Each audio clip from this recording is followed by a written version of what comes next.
Saint François d'Assise, 1182-1226.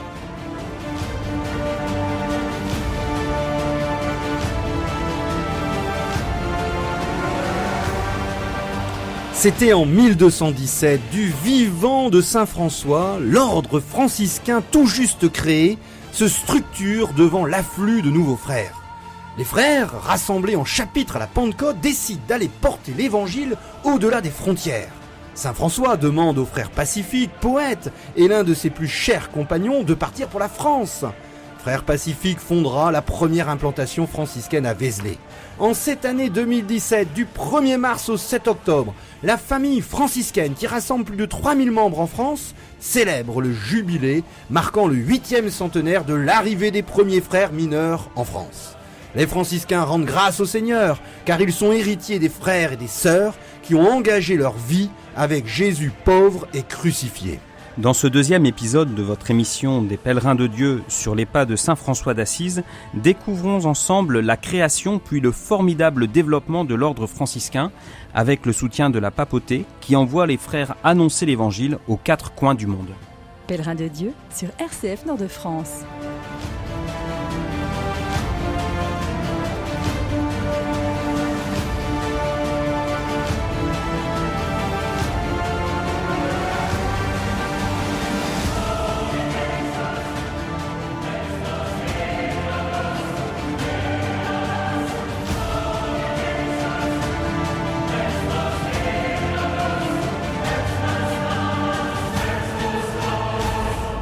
Jusqu'au début de 1208 et avant sa vie publique, Saint François est un individu isolé et peu connu. Même ses biographes, il y en a beaucoup, n'ont pas embelli cette période. C'était l'objet de notre première émission.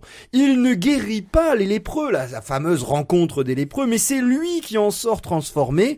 Et d'ailleurs, il va mener une vie d'ermite, de pénitent, et les brigands ne sont pas du tout sensibles à son charisme parce qu'ils le bastonnent et le laissent à demi-mort dans une forêt.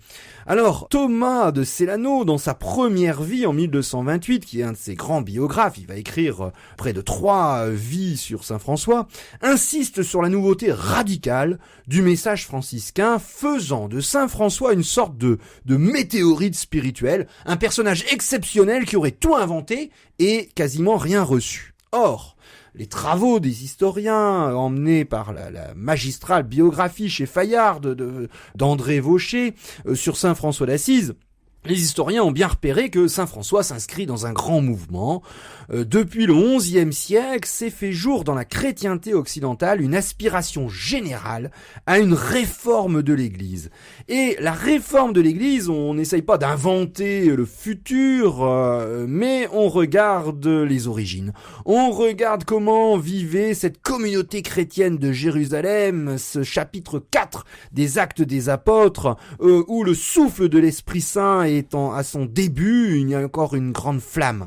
Alors, ça se traduit comment ? Ça se traduit souvent par des hérétiques, ça va être Vaudès et puis les Vaudois, et la papauté inflige un coup d'arrêt à ces mouvements, à ces laïcs notamment qui veulent prêcher comme les premiers apôtres et qui critiquent la domination, la richesse de l'Église, puisque on se pose la question à cette époque de la place des pauvres dans une église globalement riche et puissante, puisque elle domine la chrétienté, et des monastères entiers avec les bénédictins puis les cisterciens ont établi de nombreux monastères partout qui sont devenus riches. Et puis l'essor économique de la deuxième moitié du XIIe siècle va créer également des nouveaux pauvres en ville, à l'écart de ces progrès, et les pénitents et les pénitentes en milieu rural se développent et existent en Italie du Nord. Dernier point du contexte, c'est une attente eschatologique, c'est-à-dire une tension collective vers l'avènement d'une ère nouvelle.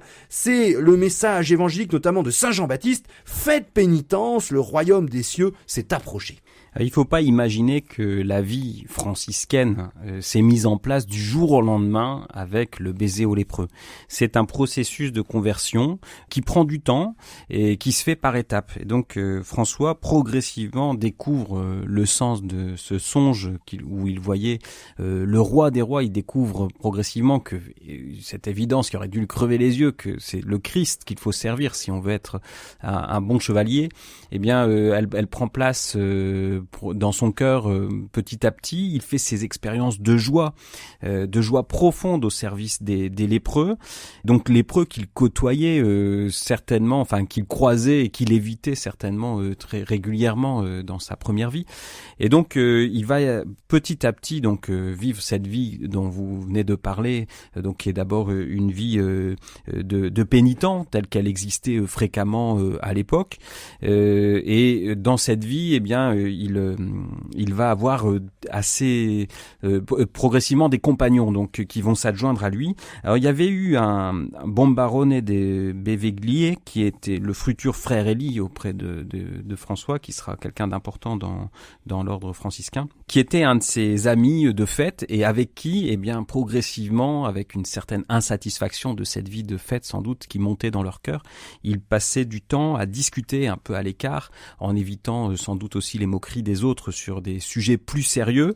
Et puis, eh bien, dans sa vie de mendiant, il va avoir à frapper à la porte de ceux avec qui il faisait la fête autrefois pour demander de l'aide, puisqu'il n'a plus rien, il est nu, il n'a pas à manger, donc il a du mal à trouver des secours pour lui-même, et donc il va les trouver en surmontant sans doute aussi de façon difficile son propre orgueil, et aller frapper à la porte de ses amis, et quelques-uns vont être touchés, et donc progressivement, eh bien, il va être rejoint, et on voit que à travers cette jeunesse d'Assise qui s'amusait, qui faisait la fête et qui voulait faire la guerre, eh bien il y avait aussi pas seulement chez François mais chez d'autres un désir d'une vie plus authentique, d'une vie droite, et donc un désir de vérité qui s'accomplit, à laquelle François ouvre la porte.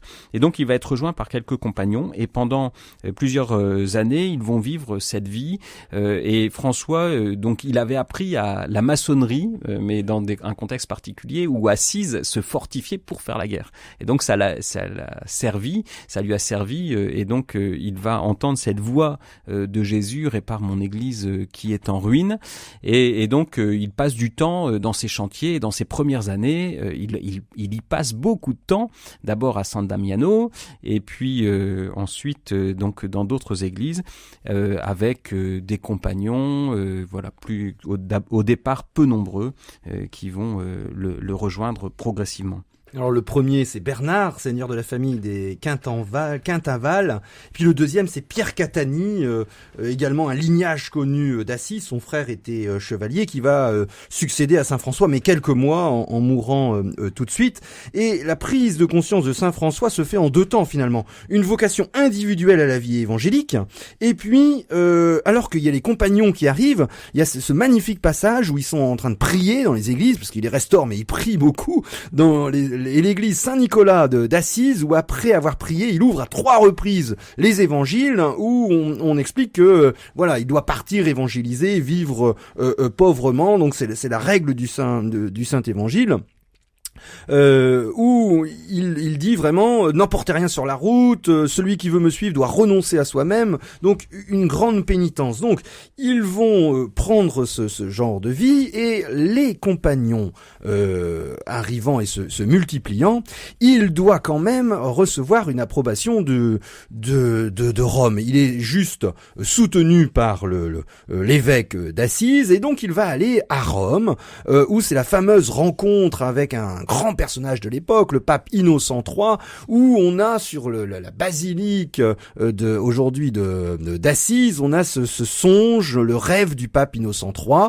Le pape voit en rêve que la basilique Saint-Jean de Latran, l'église mère de toutes les églises, s'écroule, et un religieux petit et insignifiant soutient de ses épaules l'église afin qu'elle ne tombe pas. Et donc on raconte que le pape aurait reconnu Saint François et l'aurait accueilli à bras ouverts. Alors c'est peut-être un peu plus compliqué, parce que ça ressemble quand même même au rêve qui a eu entre le pape et puis Saint Dominique quelque temps auparavant. Et les historiens pensent que au départ, il y a véritablement eu une captation de la bienveillance.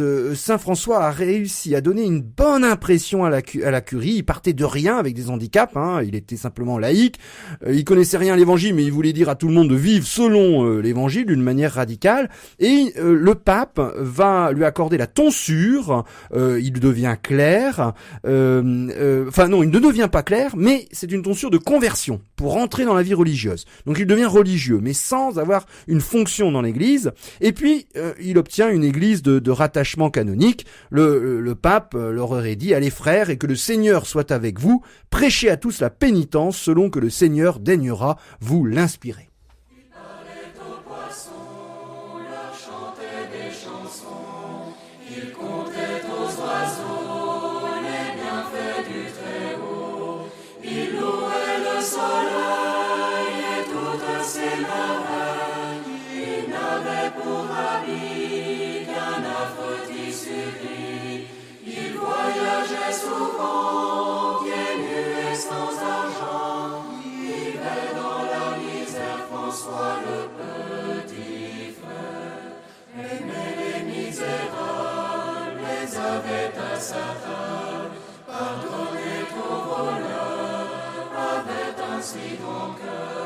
Son oiseau préféré, la louette qui chantait, louait tous les matins, le Seigneur pour Seigneur, aimait les plantes, les fleurs, comblait tous les bonheurs, les pauvres étaient le Père François, le petit frère. Pèlerin de Dieu sur RCF Nord-de-France.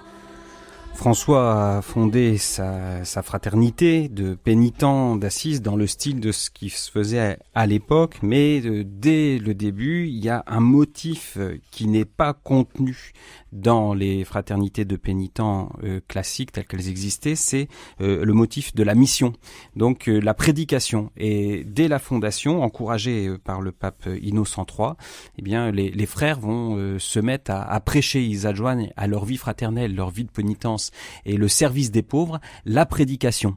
Et donc ils vont de par deux annoncer la bonne nouvelle du Christ, et ils se rendent proches des gens. Et donc ça, c'est vraiment une nouveauté, comme une éclosion d'une fleur de printemps dans ce XIIIe siècle, où les frères mènent aussi leur vie itinérante pour annoncer l'évangile à tous.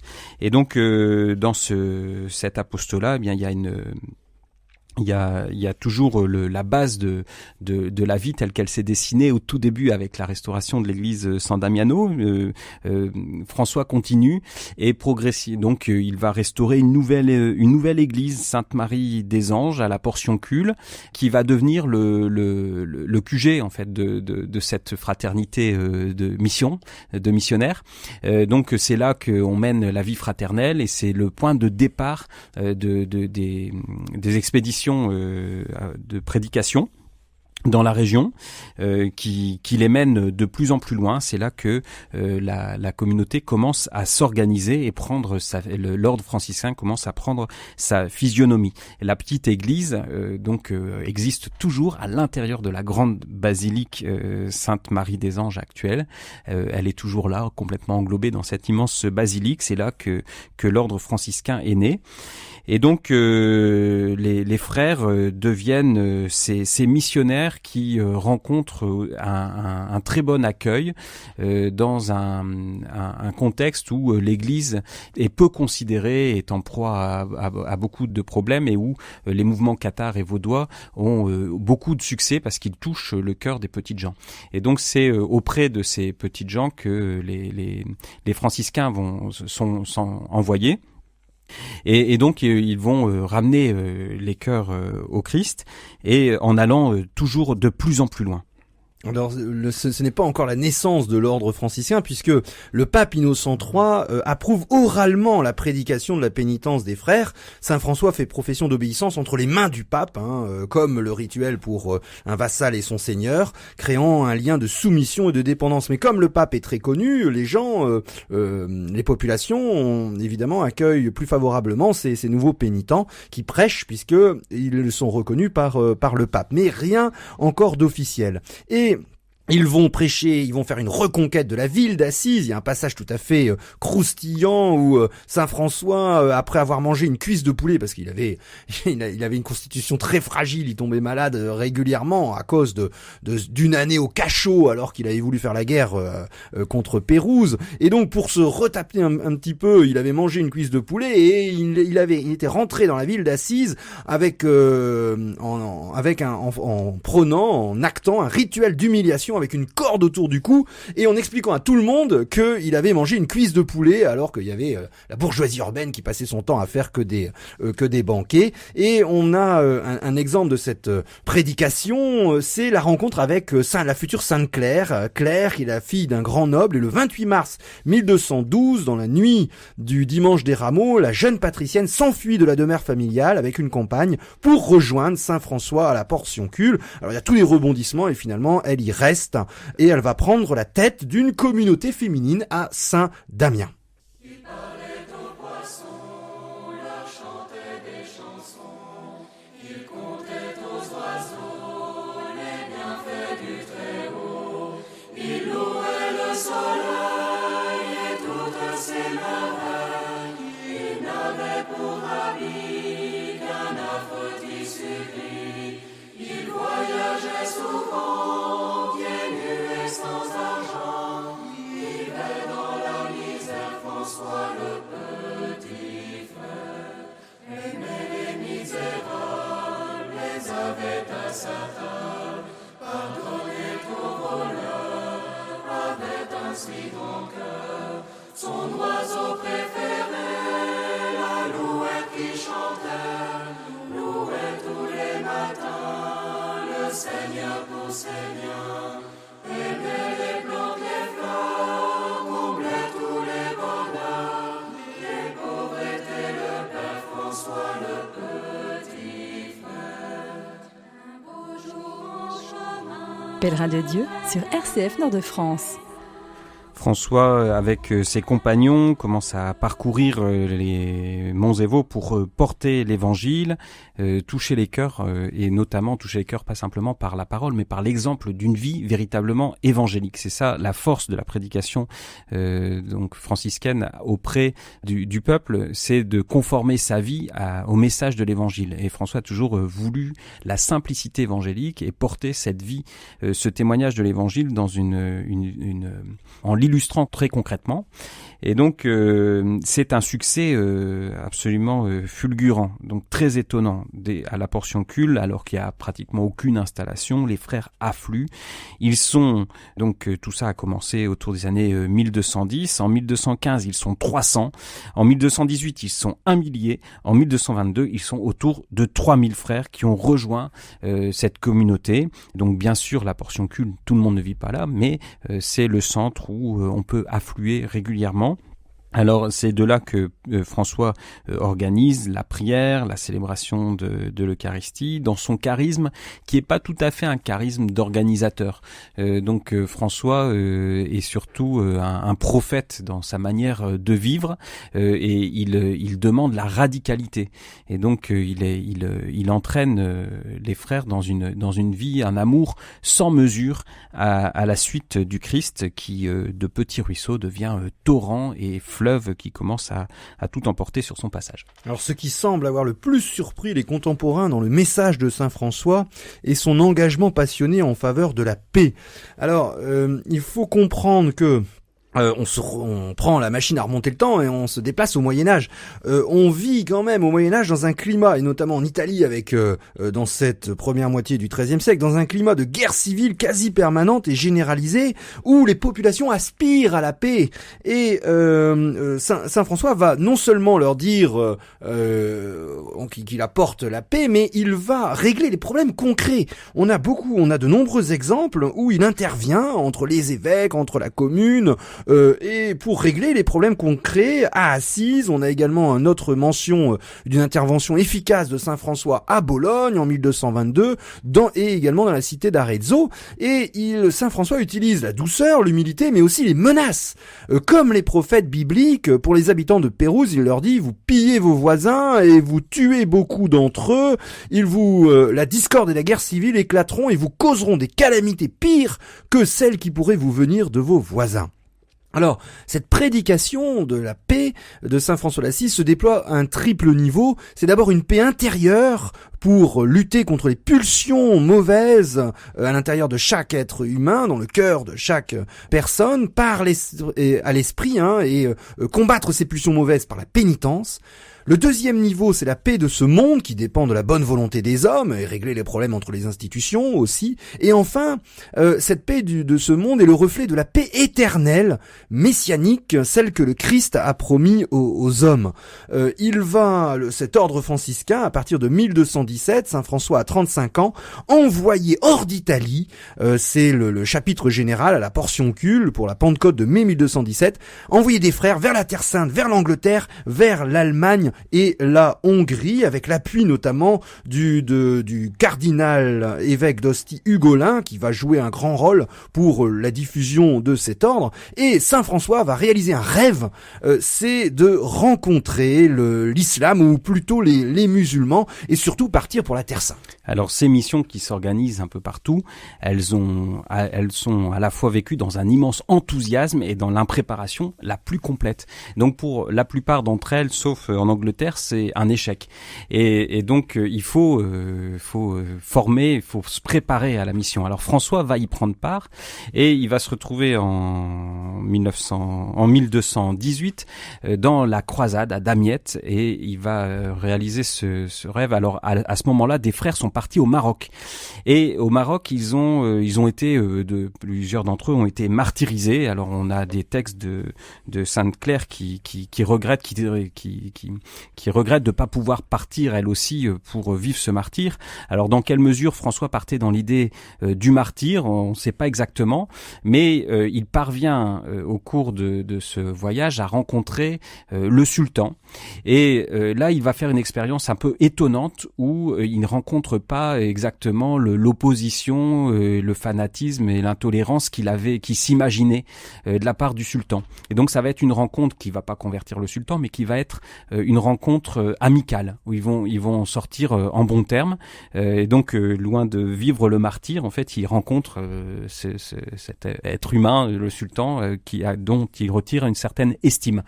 Et les frères vont faire cette expérience que lorsqu'ils parlent du Christ, ils sont plutôt bien accueillis, mais dès qu'ils s'attaquent à Mahomet et à l'islam pour en dénoncer la fausseté, alors c'est la colère et c'est le martyr qui se dessine. Et donc progressivement, c'est une voie nouvelle de dialogue en fait qui s'ouvre, alors qui est pas la seule, puisqu'il y a des chrétiens en Orient qui sont nombreux, il faut le rappeler. François est loin d'être le premier chrétien à rencontrer le sultan, puisqu'il y a beaucoup de chrétiens en Orient à l'époque qui ont l'habitude de vivre avec l'islam, mais pour l'Occident c'est une découverte, et c'est le commencement d'une voie de dialogue qui va faire son chemin à travers l'histoire. Alors il voulait subir le martyr, on est dans le contexte de la Reconquista aussi en Espagne, 1212, c'est la grande victoire de Las Navas de Tolosa, et donc il a 38 ans quand il rencontre ce fameux sultan. Nous sommes en 1220. Il veut subir le martyr. Il y a plusieurs motivations. Il veut également le convertir, mais il n'est pas un croisé, mais il n'est pas un adversaire de la croisade, qui est une institution d'église promue par la papauté. Et d'ailleurs, lui, il exalte toujours le souvenir un peu chevaleresque des grands personnages comme Charlemagne, la chanson de Roland, sachant que pour Saint François, comme pour la majorité des personnes au Moyen Âge, la croisade n'est pas une guerre de religion ou coloniale, mais un pèlerinage armé au sein d'une recherche de fraternité entre chrétiens d'Occident et d'Orient, et de réconciliation de tout le genre humain, puisque on veut également convertir les juifs et puis les musulmans. Il partira écœuré par la conduite des croisés, qui eux certains croisés font des massacres. Il va quitter la Terre Sainte, et en revenant, il a entre 38 et 41 ans, entre 1220 et 1223, eh bien, il y a quelque chose qui se passe. Il s'aperçoit que lorsqu'il est parti, il y a plein de choses des initiatives qui ont été prises, notamment des demandes de privilèges à la papauté, alors qu'il avait absolument refusé qu'on fasse appel à la papauté pour des privilèges. Il annonce son intention d'abandonner la direction de l'ordre, et il va s'éclipser petit à petit de la gestion matérielle, quotidienne, pour préserver une autorité supérieure de type spirituel. Il va s'obliger lui-même à mener la vie d'un saint, car il se sait imité par ses disciples. Je le cite, selon la légende de Pérouse, « S'il me croit saint et que je ne mène pas la vie qui convient à un saint homme, je serai un hypocrite. » Et il fait cette vie de sainteté, il essaye de faire cette vie de sainteté tout en ruinant sa réputation de sainteté. « Ne me louez pas comme si c'était chose faite, il ne faut louer personne tant qu'on n'est pas sûr de sa fin. »